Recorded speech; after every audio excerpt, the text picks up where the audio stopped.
এই মুহূর্তে সবচাইতে বড় খবর, আগামীকাল শামসেরগঞ্জে আসছেন মুখ্যমন্ত্রী মমতা বন্দ্যোপাধ্যায়। তৃণমূল কংগ্রেসের মনোনীত প্রার্থী নূর আলমের সমর্থনে ভোট প্রচারে কৃষক বাজার মাঠে আসছেন মুখ্যমন্ত্রী। আর সেই কর্মসূচিকে ঘিরে এখন থেকে জোর কদমে চলছে শেষ মুহূর্তের প্রস্তুতি। মাঠ জুড়ে তৈরি হচ্ছে বিশাল প্যান্ডেল, সাজানো হচ্ছে মঞ্চ। মুখ্যমন্ত্রীর আগমনকে কেন্দ্র করে তৈরি করা হচ্ছে হ্যালিপ্যাড। কৃষক বাজার মাঠকে ইতিমধ্যে নিরাপত্তার চাদরে মুড়ে ফেলা হয়েছে।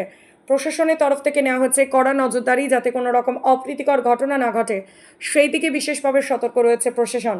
স্থানীয় নেতা থেকে কর্মী সমর্থক সবার মধ্যে চোখে পড়ছে ব্যাপক উৎসাহ। রাত পোহালি কর্মসূচিকে কেন্দ্র করে শামসেরগঞ্জে বাড়বে রাজনৈতিক উত্তাপ। নির্বাচনের আগে এই প্রচার কতটা প্রভাব ফেলবে, এখন সেদিকেই নজর রাজনৈতিক মহলের। আরও আপডেটের জন্য থাকুন আমাদের সঙ্গী। আমাদের এখানে শামসেরগঞ্জ কৃষি মন্ডি ফিল্ডে আমাদের রাজ্যের মুখ্যমন্ত্রী মাননীয় মমতা ব্যানার্জি মহাশয়া আমাদের দলনেত্রী আমাদের প্রচারে আমাদের শামসেরগঞ্জ মানে ক্যান্ডিডেট তৃণমূল কংগ্রেসের ক্যান্ডিডেট আমার প্রচারের জন্য এখানে আসছেন।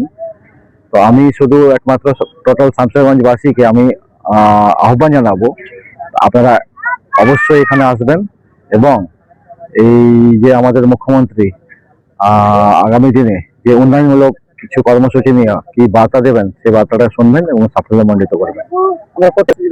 তার জন্যই তো আমি আমাকে আপনাদের মাধ্যমে জানাচ্ছি যে কালকে একবার আসবেন, মাননীয় মুখ্যমন্ত্রী মহাশয়ের মুখ থেকেই আপনারা শুনবেন, সেটা তিনিই বলবেন। কটার দিকে আসবেন? কালকে মোটামুটি 10:30টার মধ্যে ঢুকে যাবেন। মঞ্চের পুরোপুরি ফাইনাল পরিস্থিতির মধ্যে দাঁড়িয়ে আছে, আজকে মঞ্চ কমপ্লিট হয়ে যাবে। কোথায় জায়গাটা এটা? এটা হচ্ছে আমাদের শামসেরগঞ্জ এগ্রিকালচারাল ফিল্ড বলছে, কৃষি মন্ডি নামে পরিচিত। কর্মীদের সারা কেমন পাচ্ছে? হ্যাঁ, কর্মীদের সারা ভালো আছে।